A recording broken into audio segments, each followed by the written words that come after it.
میں ہوں شہزاد گبر، آپ دیکھ رہے ہیں میرا فیس بک اور یوٹیوب چینل۔ ناظرین، 8 فروری کو الیکشن شروع ہوئے اور آج 14 فروری ہے، یعنی 7 دن ہو گئے ہیں پاکستان میں الیکشن جاری ہیں، جاری و ساری ہیں۔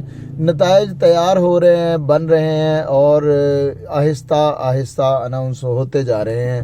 ہمیں خوشی اس بات کی ہے کہ ان الیکشنز کو بھی صاف شفاف الیکشن کہا جائے گا۔ اگر ہمارے بچے مطالعہ پاکستان پڑھ رہے ہوں گے تو وہ پریشان ہوں گے اس بات پہ، ان کو یہ بالکل ایک میتھمیٹکس کا سوال لگے گا کہ ہم نے کس طرح اس الیکشن کو سمجھنا ہے۔ بچے کہیں گے کہ 2024 کے الیکشن میں سب سے زیادہ سیٹیں انڈیپینڈنٹس نے جیتی تھیں۔ انڈیپینڈنٹس کون تھے؟ انڈیپینڈنٹس جو تھے وہ تحریک انصاف کے حمایت یافتہ جو ہے وہ ارکان تھے۔ پھر حکومت کس نے بنائی؟ حکومت جناب نون لیگ نے بنائی۔ نون لیگ کون سی پارٹی تھی؟ نون لیگ تیسرے نمبر پر آنے والی پارٹی تھی۔ اور نون لیگ کی کتنے سیٹیں تھیں جی؟ پہلے اس کی 40 سیٹیں تھیں، پھر اس کی 50 ہوئیں، پھر 60 ہوئیں، پھر 70 ہوئیں، پھر اس کے بعد بڑھتی گئیں اور الیکشن کے 7-8 دن جب مکمل ہوئے تو پھر تب تک وہ حکومت بنانے کے قابل ہو چکے تھے۔ پھر اس کے بعد وہ یہ سوچیں گے کہ اگر جو دوسرے نمبر پہ آنے والی پارٹی تھی انہوں نے کیا کیا، ان کا بھی وزیر اعظم نہیں بن سکا۔ تو اس طرح کر کے یہ اس قدر مشکل سوال ہوگا بچوں کے لیے۔ میں پریشان ہوں کہ 2000 جو ہے وہ 30-40 کے بعد جو بچے مطالعہ پاکستان پڑھیں گے وہ کس طرح اس الیکشن کو سمجھ پائیں گے۔ پھر اس کے بعد ان الیکشن کے نتائج میں جو ہے نتائج کے باعث کہہ سکتے ہیں ہم، باعث اس وقت پاکستان میں جو حکومت سازی ہو رہی ہے اس حکومت سازی میں نون لیگ اور پیپلز پارٹی کا وہی اتحاد جو شروع سے تھا ان کا وہ چل رہا ہے اور ملاقاتیں شروع ہو چکی ہیں۔ چند دن پہلے بلاول صاحب جو ہے وہ یہ کہہ رہے تھے کہ اگر اس شخص کو تیسری دفعہ چوتھی دفعہ موقع دیا گیا تو یہ وہی کرے گا جو اس نے 3 دفعہ میں کیا۔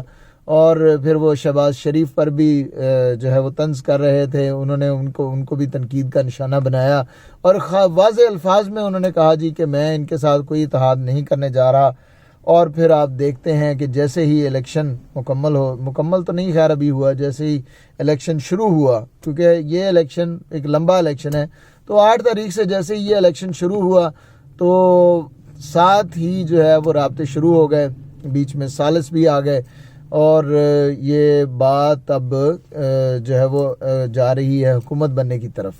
اچھا جی، اس حکومت میں جو ہے وہ کیا کیا ہونے جا رہا ہے؟ وزیر اعظم جو ہیں وہ میاں شہباز شریف نامزد ہوئے ہیں اور مریم بی بی جو ہیں وہ پنجاب کی چیف منسٹر یعنی وزیر اعلیٰ پنجاب جو ہیں وہ بننے جا رہی ہیں۔ اب یہ پتہ نہیں خود کو خادم اعلیٰ کہیں گی یا کوئی اور لقب ان کے لیے جو ہے تجویز ہوگا، بلکہ یہ ان کے لیے یقیناً نیا لقب ہی تجویز ہونا چاہیے۔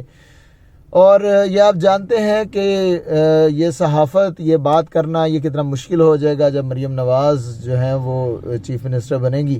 پھر اس کے بعد صدارت کا جو عہدہ ہے وہ پیپلز پارٹی اپنے پاس رکھنے والی ہے، اسپیکر کا عہدہ پیپلز پارٹی اپنے پاس رکھے گی، کابینہ کا حصہ نہیں بنیں گے۔ یہ بہت مزیداری والی بات ہو گئی ہے کہ جو پیپلز پارٹی ہے وہ اب آخری کیل ٹھونکنے جا رہی ہے نون لیگ کے جو ہے وہ کافن میں۔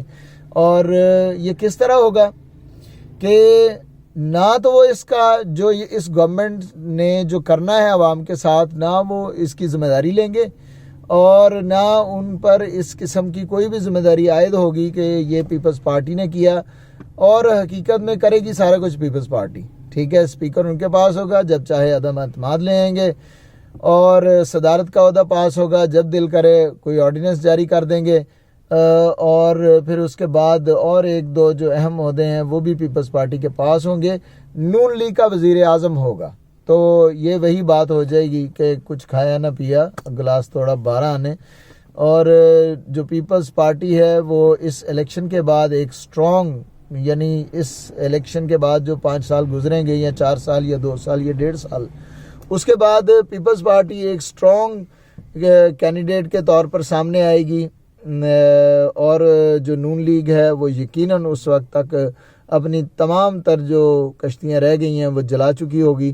اور خان صاحب کے بارے میں کیا کہا جا سکتا ہے کہ خان صاحب اور مضبوط ہوتے جائیں گے. جتنا یعنی اس الیکشن میں جو ان کو مینڈیٹ ملا ہے, جو بھاری مینڈیٹ ملا ہے, یہ ایک وقت آئے گا کہ اس مینڈیٹ کو لوگ بھول جائیں گے, کیونکہ جو صورتحال بننے جا رہی ہے وہ بڑی دلچسپ ہے.